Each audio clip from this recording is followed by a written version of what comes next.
this session, we're going to be asking what works, what is the evidence that's available to decision makers in thinking about creating cost-efficient school meals programs. And I have to say, it was great this morning to hear the representative of the French chair call out the Research Consortium as underpinning the work of the School Meals Coalition, and then to have that re-emphasized by Brazil and by Finland. I'm personally delighted to be here. This is the second summit, and it's my second summit, so I feel a certain symmetry with that. And the idea of celebrating the success of the School Meals Coalition, coalition now of 111 countries since this morning. That's absolutely amazing. It's extraordinary. When you look at the coalitions that exist, there are a few that get near that in terms of real engagement and commitment. And we heard this morning that there were some 466 million children being fed every day with school meals. That's nearly 500 million children every day. It is an extraordinary achievement. And as extraordinary is the fact that that number has risen by 80 million over the last 4 years, 80 million. 80 million children on its own is an incredible number. 466 is hard to imagine. And that the growth that's happened has been in those countries with the greatest need. That's also a remarkable finding and a remarkable sign of the success of what's going on. And you know, all of this has happened at a time when all of us have seen that global investment in many things is in disarray, and certainly global investment in development has not been an area that's been highly prioritized. And so we're going to ask why then do we have this remarkable success with the school meals programs? And the answer is that these programs are 99% supported by the countries themselves. These are no longer aid programs. This is public policy. This is a decision made by the countries themselves to finance their programs. And they're not doing that unless they think these are worthwhile investments. And that's what I want to just focus on before we hear directly from these many countries as to what's involved. So where's the evidence coming from? Well, we're the Research Consortium. This was the first initiative created by the School Meals Coalition 4 years ago now. It's a unique brains trust, a unique think tank that's truly global. We have more than 1,200 professors and practitioners from 124 countries that are part of that brains trust for school meals. And the people who are in that group, what we call the academy, the people in that group are the ones that are advising your governments. They are your advisors. They are some of the people in this room. So this is a fully connected brains trust. And we've been working together to identify what is the global evidence and what are the global goods we need to make things work. And we'll be sharing this. This is available, the Global Evidence Brief, the evidence powering the growth of school meals worldwide. So what, in summary, is the evidence?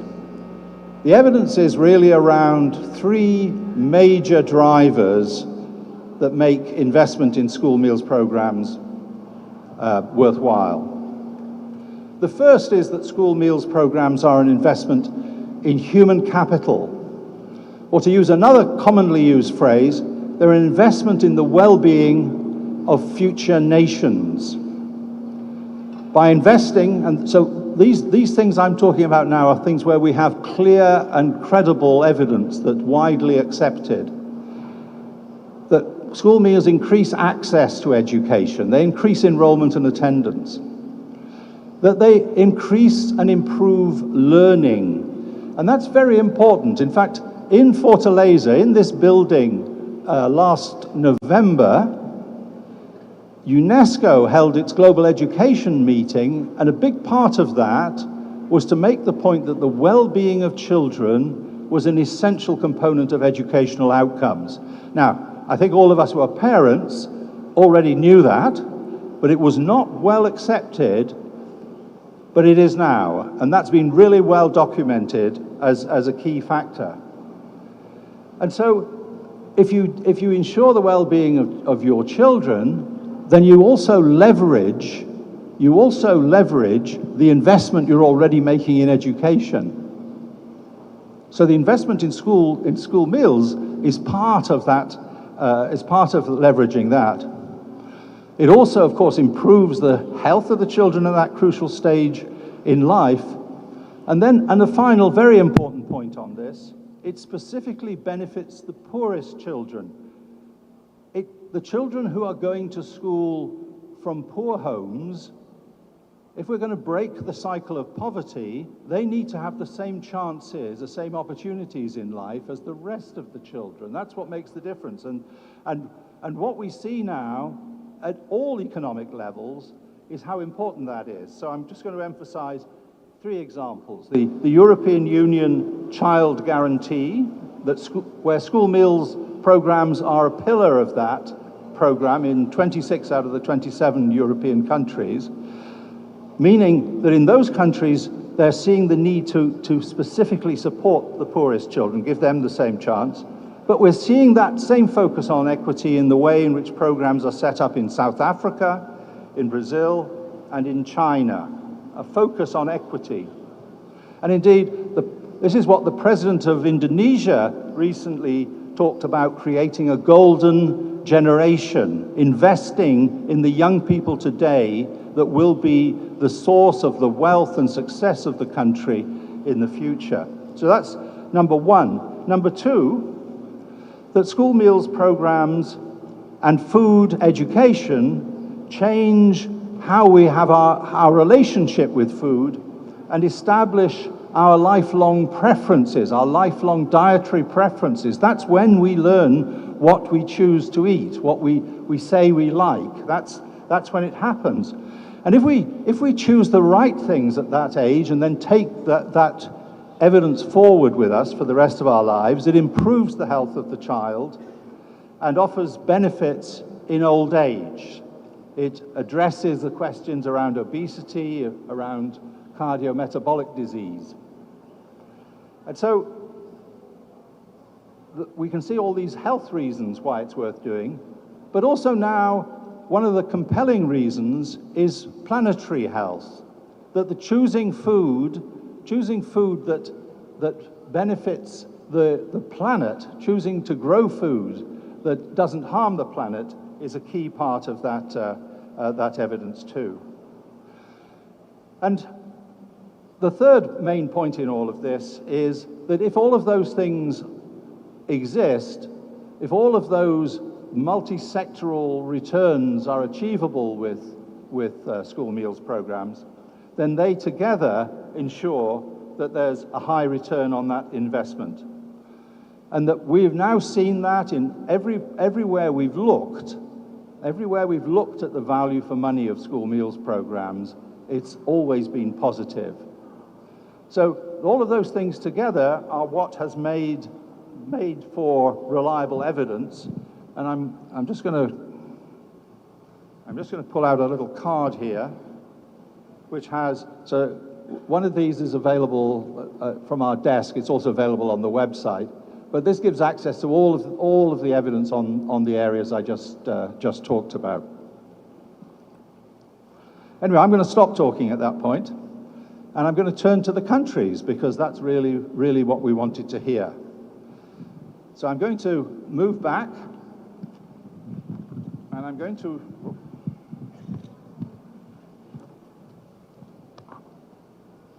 I'm going to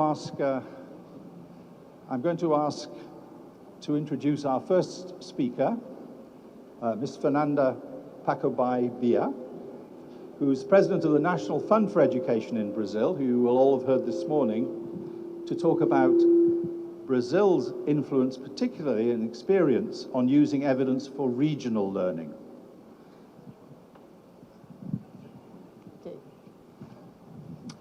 Boa tarde a todas e todos.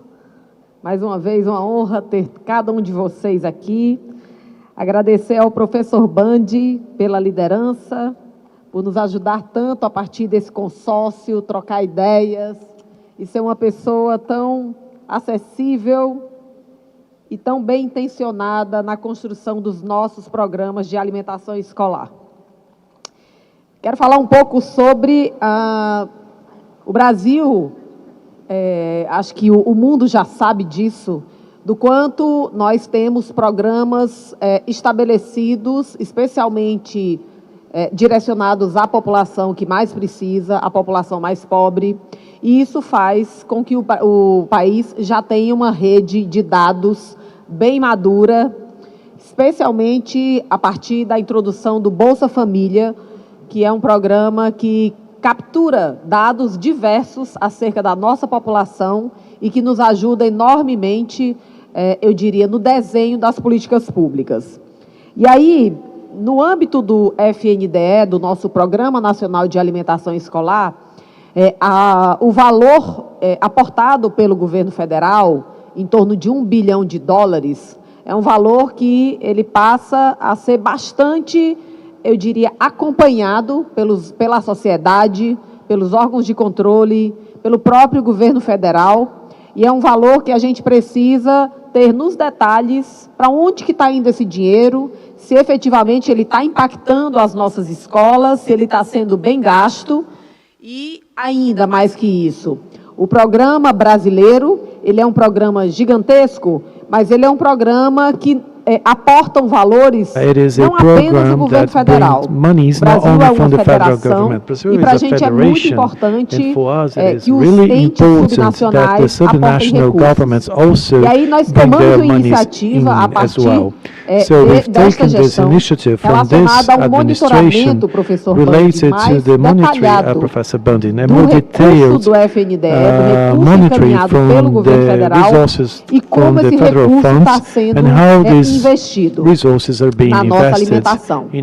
Um diferencial do Brasil também, os países da América Latina e Caribe partilham muito dessa iniciativa do Brasil, que é bastante promissora, é a utilização da fatura eletrônica. A nota fiscal eletrônica do Brasil, ela é um instrumento de acompanhamento das compras de vendas, incluindo as compras governamentais, que trazem uma possibilidade enorme de identificação no detalhe do que está sendo comprado, em que quantidade e para onde está sendo direcionado. A partir disso, nós começamos uma parceria com o Banco do Brasil, em que nós hoje temos uma base de dados larguíssima. A partir do momento que a gente aporta recursos nos estados e nos municípios, e esses recursos são gastos, a partir da identificação da fatura eletrônica que gastou aquele dinheiro, que o ente adquiriu o valor, a gente consegue saber o que está sendo comprado. Isso é muito importante no Brasil, This is key in Brazil due to the control of family agricultural practices. Nowadays, the family farmers, we have a list of all of them, and when they issue the electronic invoice, we see whether or not that item comes from family agriculture to allow for the control of the 30% federal resource to be destined to the family agriculture farmers, and we also managed to identify the food item that's being purchased. And this has been a strong focus to us as well, due to the recent reduction announced by President Lula of the highly ultra-processed products. Up to last year, we would admit up to 20% of our resources were directed towards the highly ultra-processed products. Now, from 2025 onwards, President Lula decided it was going to be only 15%, and for 2026 it's going to be only 10%. Earlier this morning, we've seen a state of Ceará of initiative for not admitting anything, zero of highly ultra-processed products in our state schools. So we see very daring and bold steps, but we all Latin people.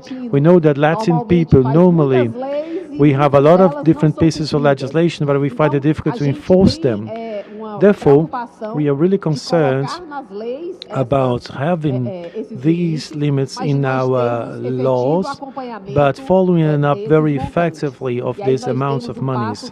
And then we made a key step for this monitoring, and with this huge data bank, Professor Bundy, that we want to share with the world as well, where the money is going, the $1 billion that we've been investing in Brazil, what's been purchased, what items are being bought. So we believe this can generate a lot of good fruits. Also, something that's really important in Brazil is the partnership with the school centers for collaboration and nutrition. We have a gigantic network of federal universities. President Lula is a president that has expanded the universities in our country.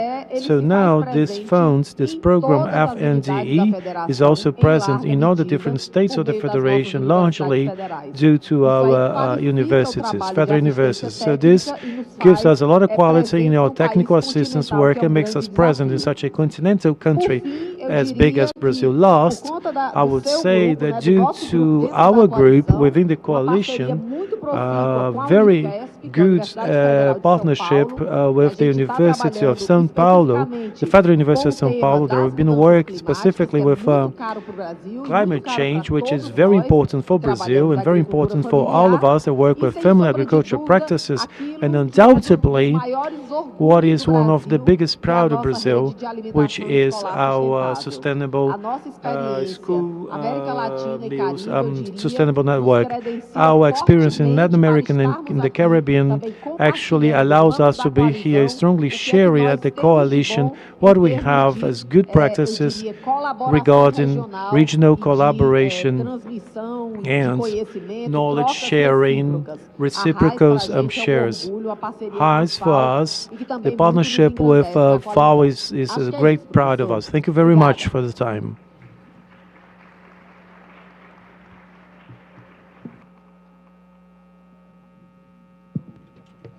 Thank you so much, and I think it's a great example of the way you're tracking the systems and using that evidence to direct the way forward. So we're going to move on from Brazil, and we're going to talk about the situation in Mozambique, and particularly around the value for money studies that have been used there to guide their priority setting. And I'm going to ask Ms. Arlinda Chaquisse to share the perspective from Mozambique. Well, good afternoon, everyone. Thank you, Professor.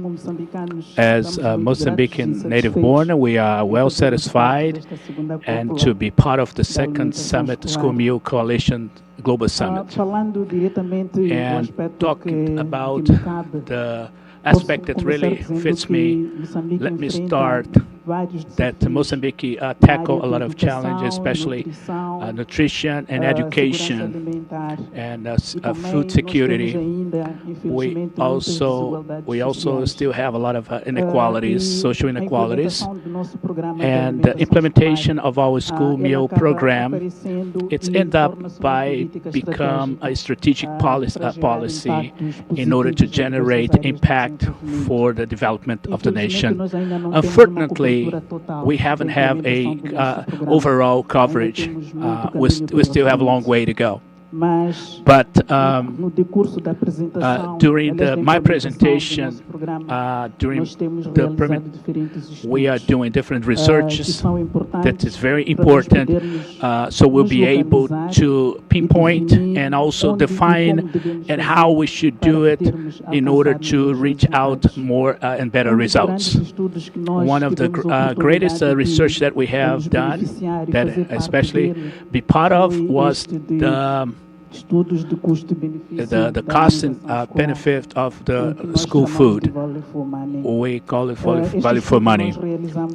We have done it, actually did in 2024, and it was very important because it brought a very clear, crystal clear evidence, especially strategies that will help us to make decisions in order to improve and the implementation process of our program. We would like to highlight some of the results that we have done from the relation of cost-effective from this. In this assessment that we have done, an impact assessment, we have actually had some feedback which has been in the socio-economic, and we would like to highlight, for example, the reduction of 4% of the school dropout, which has a 0.8, especially for the school performance, especially when we are looking at the continent of education, so to speak. When we look at the nutrition health care area, based on this study, we could come up with actually anemia, actually, and also this malnutrition that has also been promoting children more healthy, that they are able to grow up more and be more productive tomorrow. And when we look at the agriculture component and especially local development, based on the study that we have done, we also have seen the creation of markets that we have and the greatest promotion of local farming and agricultural, that we have also seen a better revenue for those $4,000 for every producer or farmer. And the program for Pernilla comes to help and to change the scenario, especially in the level of communities where we have the school where this is being implemented. And finally, we also have seen the component of social protection, where we've seen the permanence of the young ladies who has been a challenge for us.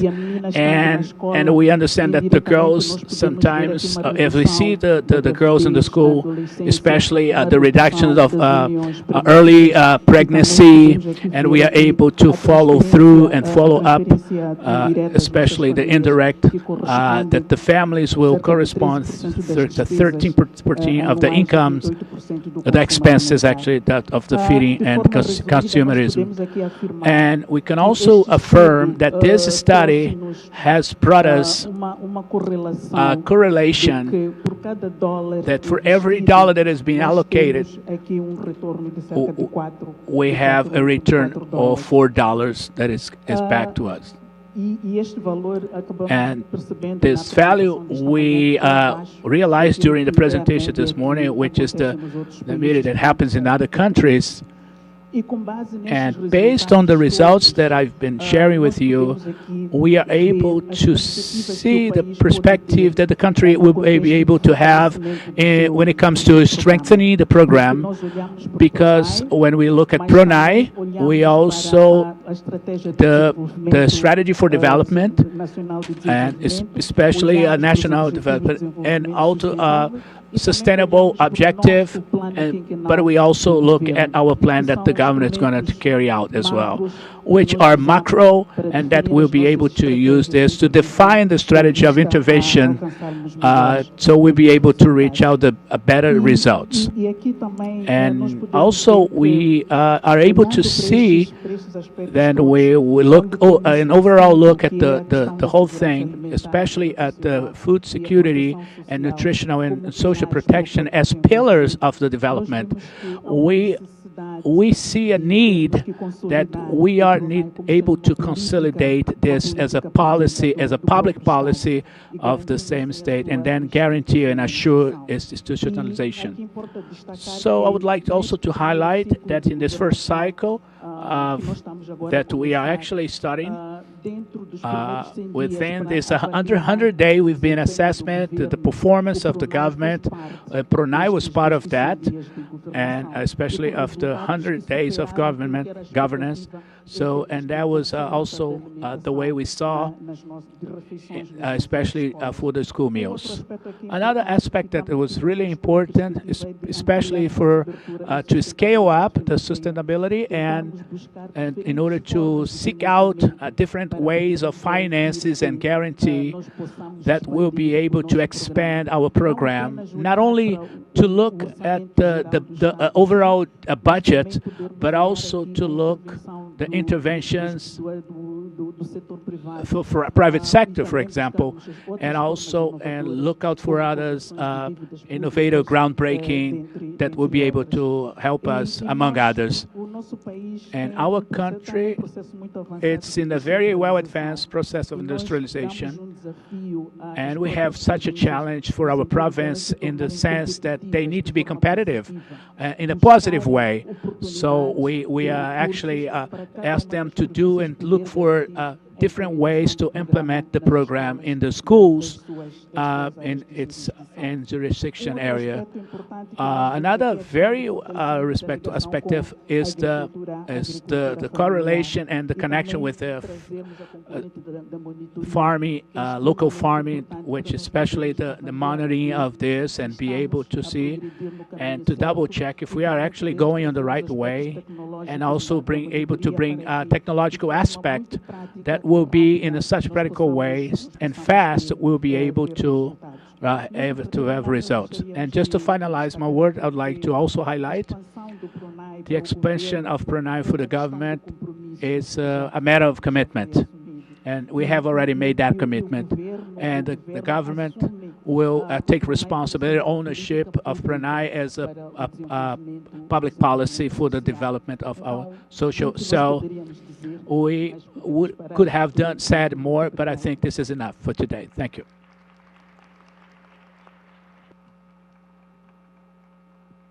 Thank you, Arlinda. You see, the problem is... Muito obrigado. O problema é para falar sobre isso, né? Trazer o ponto. A gente precisa falar sobre todos os setores, porque é um retorno multissetorial que define. I'm going to turn now to my colleague, the Excellency Professor Bidhan Ranjan Roy Poda from Bangladesh, who's going to talk about the challenge of school meals in that very large population. Thank you. His Excellencies, ladies and gentlemen, good evening, and welcome all to Bangladesh.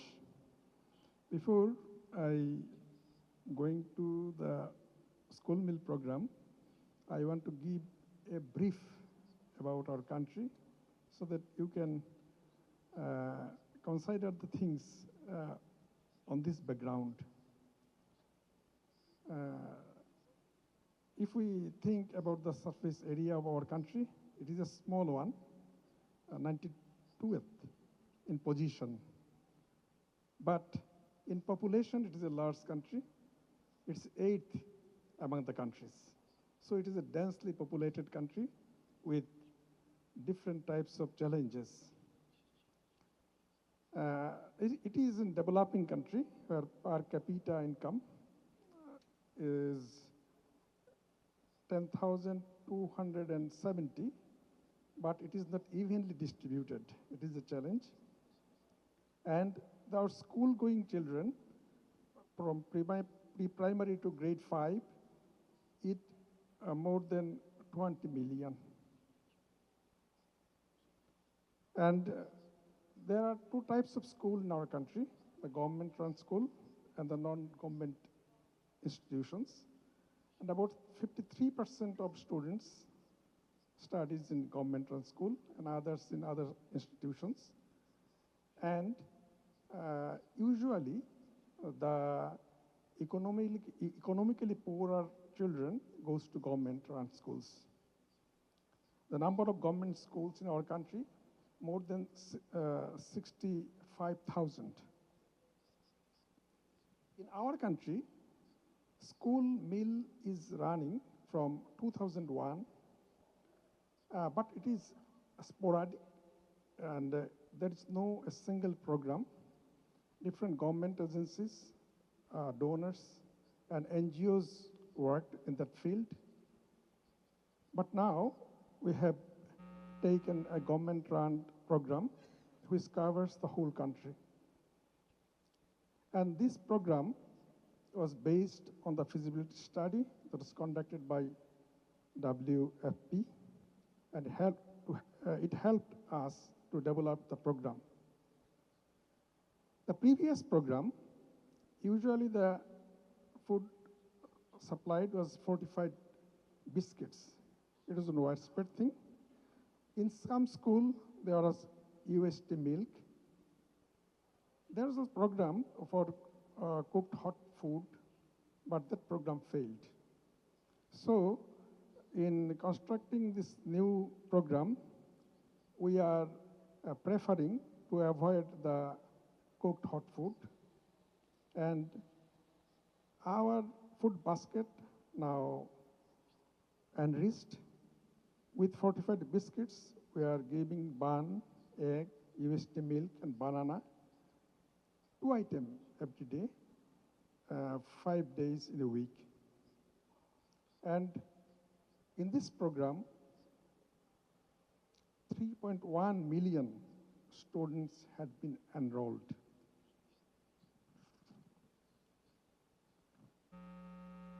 The objectives of the project, and it is well known, and in this meantime, everyone has expressed this. There is enhancement of education, of health, and of economy. And this is true also for our country. But the challenges we face, I have to say,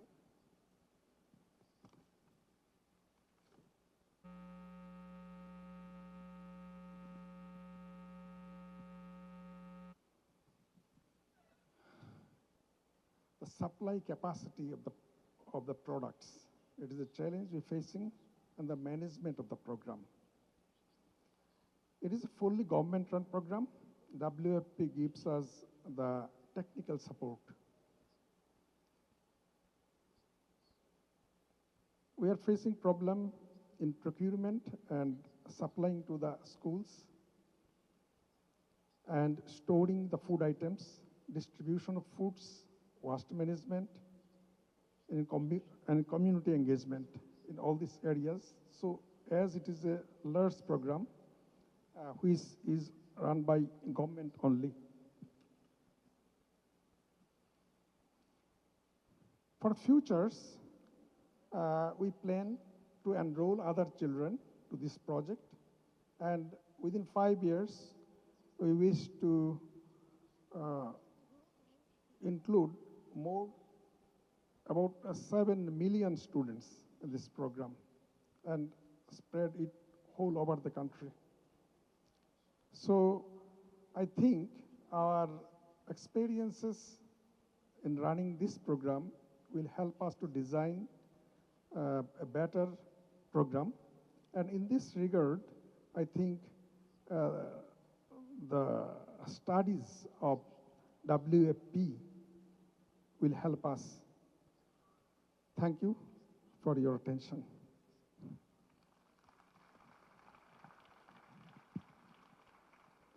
Thank you very much, Professor. And the important picture there you were mentioning was about the case study you did with WFP early in the process of designing the program, and the opportunities you're going to look for going forward. Well, I'm going to turn now to my colleague, Professor Saidou Madougou, who is from the African Union, whose responsibilities include all 55 countries of the Union. And we're going to hear a bit about how case studies are part of the thinking in terms of supporting countries to improve the efficiency of their programs. Over to you, sir. Thank you so much, Professor Bundy. Bon dia. Good afternoon. Bonjour. Okay, thank you so much. Please allow me to move in French to give my speech because you have interpretation. Thank you so much. Merci. Madame la directrice exécutive du PAM, Programme alimentaire mondial, honorable ministre, distingués invités, chers partenaires de la coalition mondiale pour l'alimentation scolaire. A World Coalition for School Meal. So, the excellence, ladies, and African Union is concentrated in many countries, as my colleague has already mentioned. But we have more than 1 billion inhabitants. Actually, 1,500,000,000 inhabitants is the largest when it comes to young people, so to speak. So, what we have is well-educated population, and our food program, a school's food meal program, has been representing one of the best investment that the government has actually take ownership, and this is going to help advance education, social equality, and gender equality also. In the African continent, the fact that we have these initiatives, this really shows that it's something that's really growing over the last decades, and we want to be able to feed 87 million children. What used to be 38 million in 2013. Now we have a continental commitment where most of the finance are national finance. And for many, many children, a school meal not only allows them to tackle hungry malnutrition, but also help the attendance and also the grades and marks in the school, which is going to offer, and actually is going to dwindle the vulnerability and how often the attendance is going to improve also, which is really important for us when we look at vulnerable communities. So, ladies and gentlemen, besides classroom settings, as we know as teachers, this program also utilizes local market product and special local farming and helping economic growth, and also establishing links and setting up links with the small local farms and supporting this system, which is our native systems. So, thanks to those incentives that we have in our area, there is a very crucial and vital role, especially the validity of gender, where there's no discrimination, of girls or boys or whatever. So, and that will help us to break the cycle of poverty. So, this program is a pillar of development, sustainable development, because it will be able to feed the African youthness and help them so they will be able to build a better and bright future with equality. So here we celebrate the School Meal Coalition, and we actually did a celebration at on the February 28th through March. We had a celebration. And we call everybody for action. And something we noticed, it was a resolution actually. We were admonishing the research organization, especially the academia, to reinforce and to share the knowledge and the researches, especially policies, and to also carry out and carry on the global impact of the feed programs that they have. Of course, we always know that research, they are also the pillars of development. So, ladies and gentlemen, as a response to this resolution, so the Commission or the Committee for South African Union and the Research Consortium, we're always thinking on health and nutrition, where we have members for this coalition. We have actually created a strategy to improve and enhance public policies and the programs that it deals with nutrition and health, and we have been working very tirelessly. And my department, which is Science and Technology and Innovation and from South Africa, so we are co-leading the practices and for the data bank, and we also collaborate with practice community, so we'll be able to enhance and improve the studies and the research and different national levels. We always try to ensure that the school meal coalition, that will also help not only this, but the culture and everything in the politics too. So the knowledge sharing, the rigorous and the assessment of the evaluation of programs. So we consider them very important and vital elements on the elaboration or the making up of all policies. And this practice also contribute that the decisions of the state members will also, in general, that this decision may be made based on reliable data, not only on hypotheses or models or obsolete models. So, dear guests, dear friends, ladies and gentlemen, so these solid researches allow us, especially those who defend school meal and school feeding, that we'll be able to have convincing arguments, so that we'll be able, reasoning points, so that the result will be shown, especially for the grades or marks, and also the economic development of the local communities. These reasoning points will be able to help the good political will, and also guarantee and capture financial investments, and also help this mechanism of knowledge sharing and evaluation, and everything is essential, so we'll be able to elaborate adaptable and sustainable development programs. So here we have solid things. So all of these, we are policymakers, and that will help us to improve and enhance and position them as essential engine of this social progress and over a long run. And thank you so much. Thank you so much.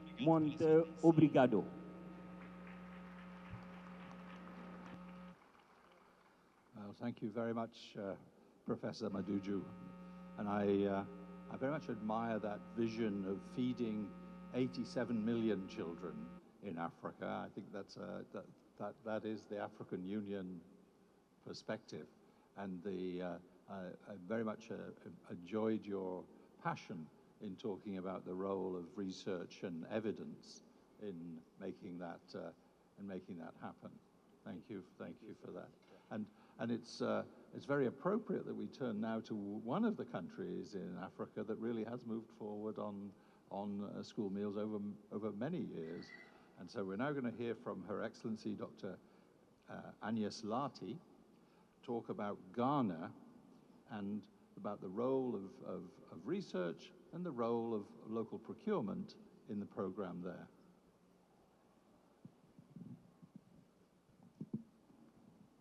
Thank you very much, Prof.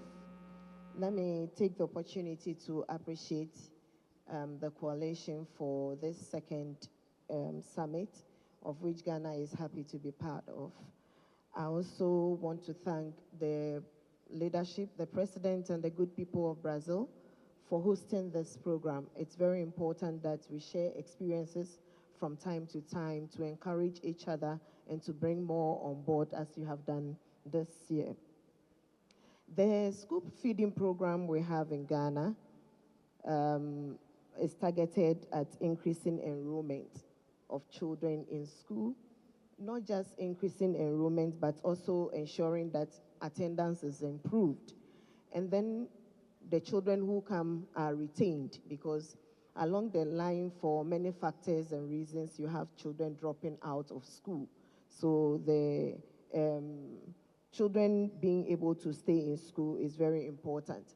Ghana's school feeding program, and I want to thank you for the role you've also contributed in bringing the program up to this far. You've been part of Ghana's history, and we can't tell the story without you. The program started in 2005 with just about 10 schools, and then about 1,009 children benefiting from it. This year, we are celebrating 20 years of the Ghana School Feeding Program. And it is a delight to let you know that from the 10 schools, we have over 12,000 schools now on the Ghana School Feeding Program. And then from the 1,009 students or pupils we started with, we have 4.2 million plus children on the Ghana School Feeding Program. And this program is minus those who are in the second cycle schools. And so you could see that we are making frantic effort to ensure that we cover as many children in schools as possible. The target is to have 100% coverage by 2030. And so we keep pushing ourselves to get to that target. What role has research played in all of these? In fact, data is what you use to target and retarget. When we started, we knew we wanted to do something to support children in school. But after you've gotten the mail to them this morning, speaker after speaker has emphasized the fact that it is not just about feeding the children. The meals is more than feeding the children. But how will you know whether the feeding is all that they need, just the food is all that they need? It is data and research that helps you. When we started, there were schools that we started with, but based on data and research, we realized that we needed to retarget.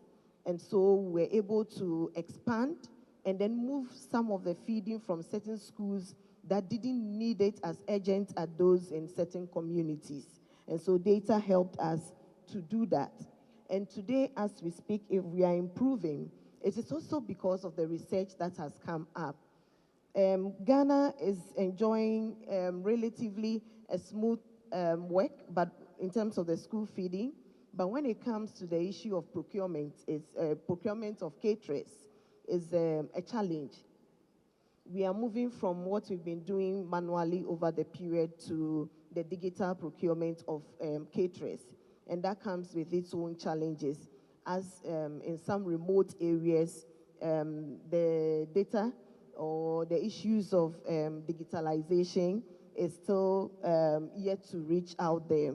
Network and all others are challenges to the issue of digital caterer procurement. But then you cannot underplay the role of research and data, because it helps you to also project into the future. As we speak, we have brought the school feeding program under social protection. And we didn't just bring it under social protection because we see it as a social intervention. And we didn't just bring it there, we passed the social protection law, which makes it mandatory to keep up with the work, and my ministry plays a coordinating role of all social interventions in the country. And so being under social protection, we also are able to look beyond providing food for the children, but looking at the nutritional value it brings to the children, and also ending hunger among the children that are being fed, and then encouraging them. In fact, one of the processes we've built into the system is to ensure that the children also learn table manners as part of it. But all of these things came as a result of information and research. So you get to know that, yes, in terms of handing over food for the children to eat, that is working. But beyond that, what do we want to look at? Because you are looking at the holistic growth and development of the child. We've also had a cabinet approval of our early childhood care and development policy, which we are working with. And these are policies that came as a result of reviewing the program. Monitoring and evaluation gives us the necessary information to be able to know what is working and what is not working, and how we should move on with the findings. And so I can tell you that if the program in Ghana has come this far, it is because of the issues that we identified based on data and research. We are working towards reviewing the policy, because this is linked to a policy, reviewing the school feeding policy to be able to pick on emerging issues. For instance, we've come here today and we've learned a lot from others, and I'm sure that there are one or two things people will also learn from us.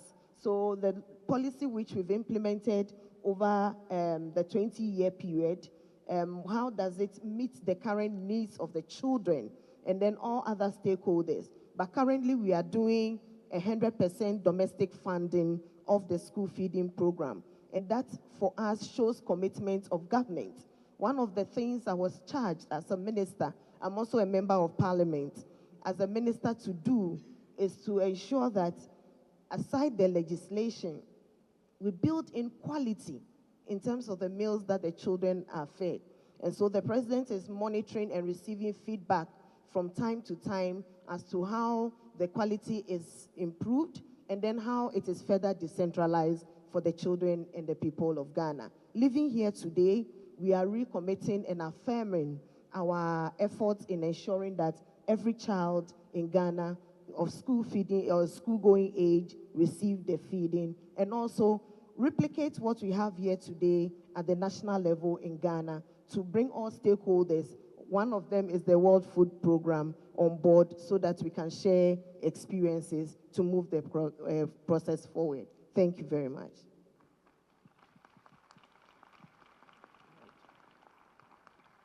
Thank you very much. And I think one of the things we've seen how important research and evidence is, and really thinking through programs. We've seen how important that is, but I think we've also seen how important leadership is. And perhaps we could have another clap for the very strong salve de palmas para a liderança, por favor, dessa equipe extraordinária. I'm also now just going to reach out a little bit into the audience, because there's so many teams here with great stories to tell. And I'm going to ask, I'm going to try and talk to three very mature programs in the school meals area. And the first I'd like to hear about is the South Africa experience, which of course was originated by Nelson Mandela. That was part of the first 100 days statement, was about the future of children. That's exactly what the storyline was. So I wonder, Dr. Reginah Mhaule, if you would mind talking to us for a few moments, just a few moments on that topic. Thank you. I wish there was a timing here, just like the greetings, colleagues. Speaking for South African perspective. Thank you, Prof. I didn't greet you. As the Prof has indicated, it started in 1994, just immediately after the attainment of our democracy in South Africa by the founding father, Dr. Nelson Rolihlahla Mandela. He started at primary schools, in the needy schools, because South Africa has a bit of disparity. Then he said, no, all those who do not have, the children must be fed. And it started small, with biscuits, bread, peanut butter, and soup. Then it grew over a period of time because it was a constitutional obligation. The Constitution called for access in education, as education was not very open for all. So for everyone to access education, we had to come up with the pro-poor policies And one of the pro-poor policies was the school nutrition program, scholar transport, no-fee schools, you can name them, so that learners can access education as per the call of our constitution. Then we came up with the pro-poor policies, and school nutrition was one. So over a period of time, the program grew. It grew from bread and soup to fully fledged meal. And there was a collaboration of departments. The Department of Health leading in determining the menu that is nutritious in both cognitive as well as the physical growth of the child.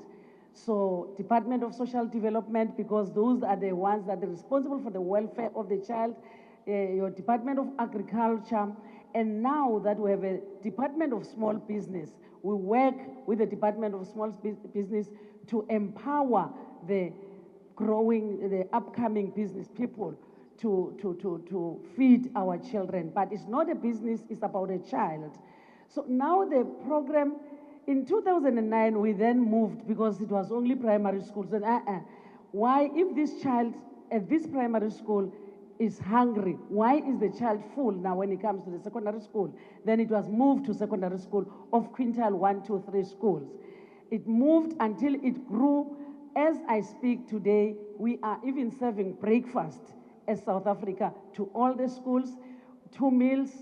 It's a full, balanced meal with fruit, vegetables, proteins, starch, everything. Then we are feeding 10 million learners plus. So with the inclusion of the early childhood development to the Department of Basic Education, the 10 million, I'm not counting those. It's another number, because that number on its own is more than 5 million of the 0 to 4 cohort.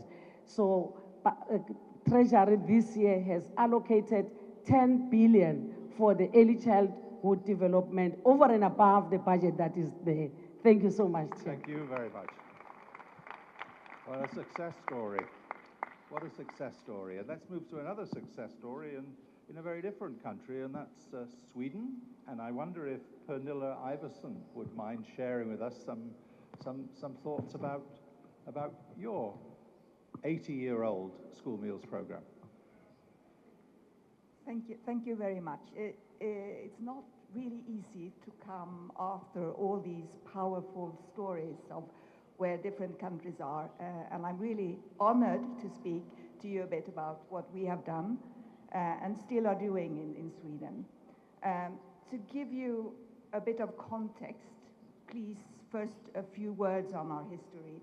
So provisions of food in schools have existed actually already since schooling became mandatory. That was in 1842. So in those days, this was of course food that went to the poorest children. Sweden was one of the poorest countries in Europe at the time. And then I jumped to the times after the Second World War. Between 1946 and 1969, Sweden gradually introduced free and nutritious-oriented school lunches to all children in primary education. Of course, this nutrition was key to this, but there were other objectives as well. To ease the economic burden of the poor households, and also, of course, to facilitate for women to enter the labor market. So all of this, school meals were really part of social political reforms that took place. Lastly, mentioning that in 1997, we entered the right to free school lunches into the Education Act. So it's actually now part of our legislation. So that was the history. So now for the evidence. So I'd like just to mention a study done by Professor Root in the Stockholm University. He's looked at the long-term effects of giving school lunches. And the result is quite interesting. It shows that those children who got a school lunch actually have a lifetime income increase. So you have an economic effect. The years of schooling, education increased. so you get more education and better schooling. And then height, and we take that as a measure of overall health, has increased for those children. And then finally, one additional result, which is quite interesting, is that the school lunch decreased inequalities by socioeconomic background. And then in some figures, just in addition, the cost-benefit calculations show that the benefits outperforms the cost with a factor of 7 for the poorest children, but you also have an effect of 4, the factor 4 for the median child. So it's quite powerful figures. I mean, there is very clear and measurable result of how the school meals pay off. And I know we're out of time, but I really would also like to mention that there's a very strong support in the Swedish population for the school meals. We take them for granted, but we also understand how important and effective they can be. So, in fact, our international cooperation, financed by CEDA, of course, but also implemented by NGOs like WeAffect, they have school meal projects, for instance, in Guatemala, which are really doing very, very well. So finally, we still have several challenges to tackle in Sweden. For example, I mean, the school meals are not fully used to their potentials. There is so much more to do to link them to the learning process of agriculture, of healthy, sustainable diets, to local production.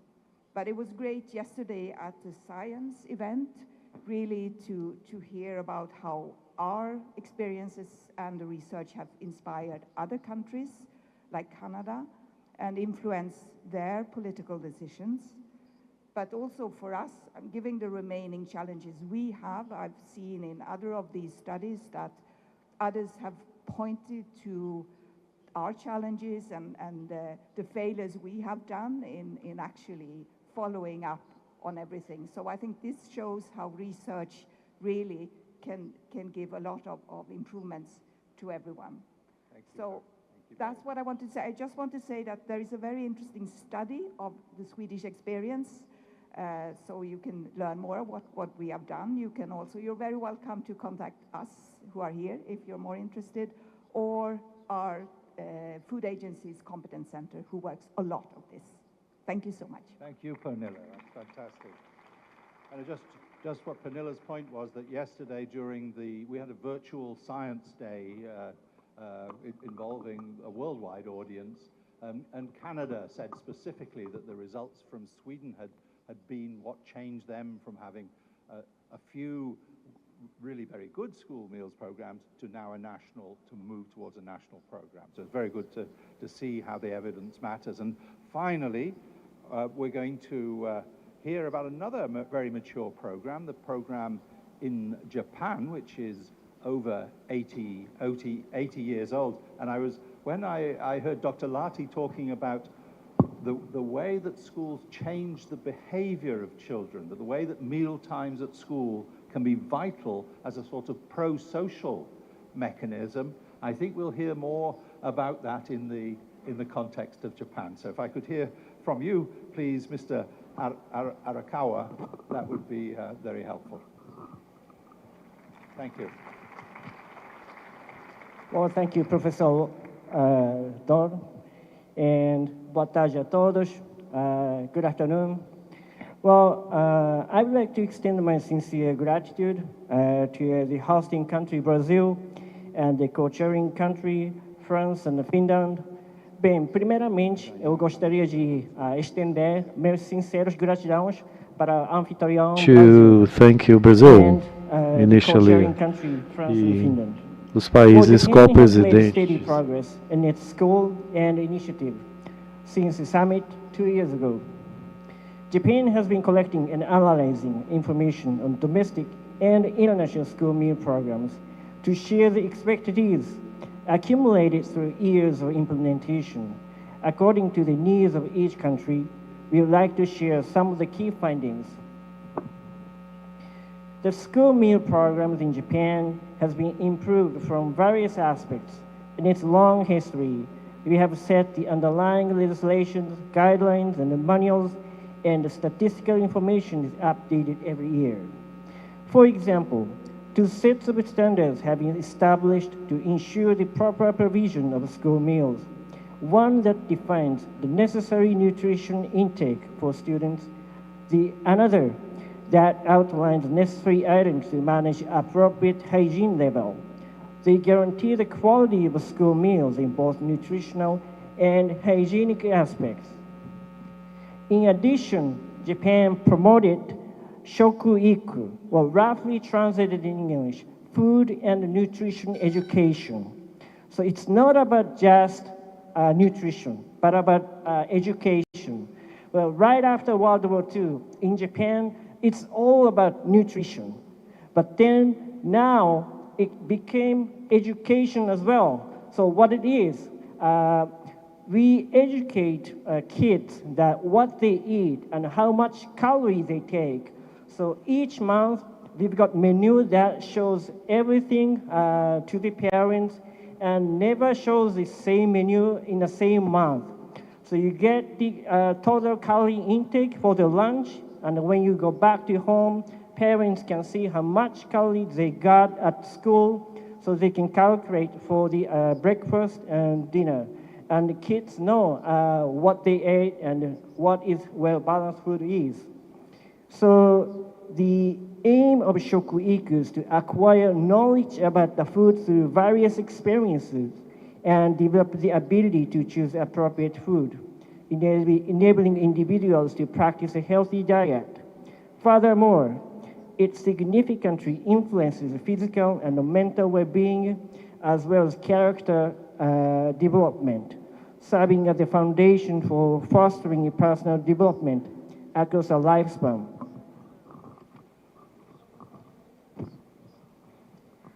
Well, as part of the initiative, over 7,000 licensed nutrition teachers are assigned to elementary and junior high schools across Japan.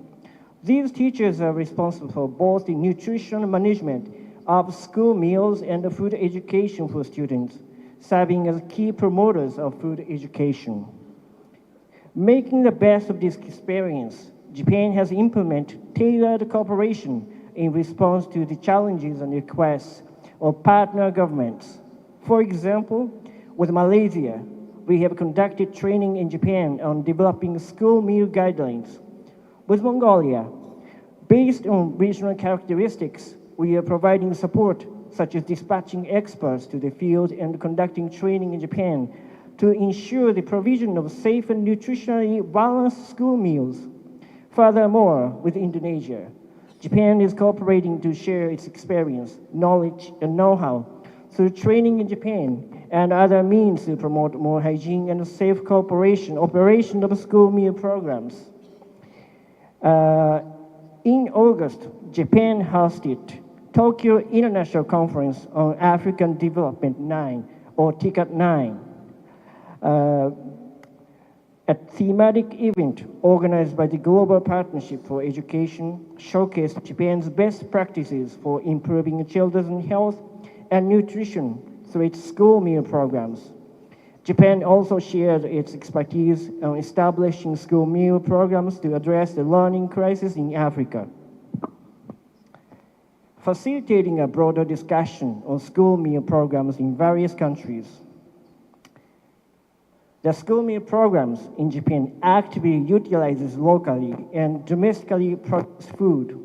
This practice not only fosters regional agricultural development and local consumption, but also nurtures students' understanding on regional food culture and agricultural fish products.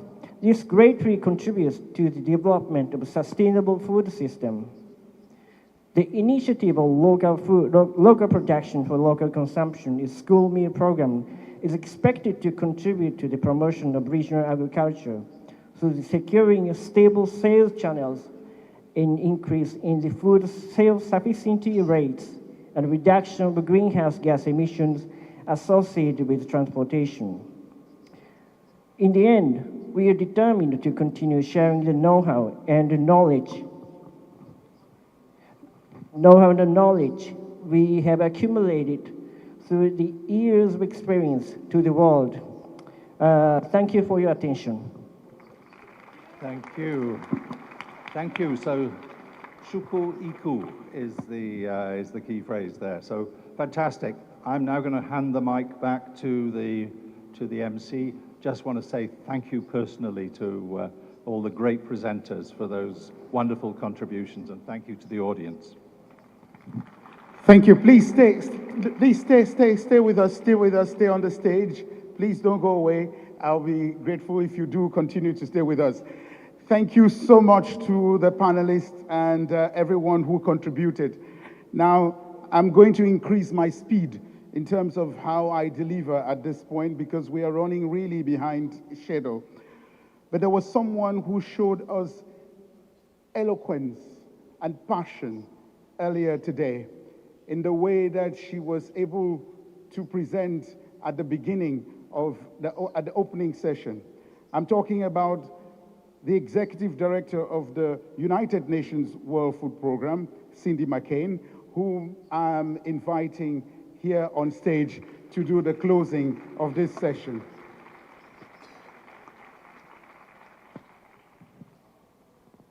Here you are, Edie. Thank you.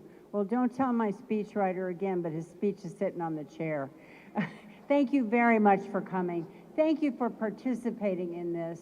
As I mentioned earlier, I do have a passion for school meals programs and school feedings. And I'm not supposed to have a favorite program at WFP, but I do, and it's this one. I love it. I love it. So thank you all for being a part of this. Thank you for your expertise and your guidance on what you're doing within your own countries. It's very important as we together learn collectively from all of you what really works and what doesn't work all the same with that. And most of all, I hope the rest of the programs today and tomorrow are helpful, are thoughtful in what you're looking for. And most of all, thank you for promoting school meals and school feeding coalitions. Thank you.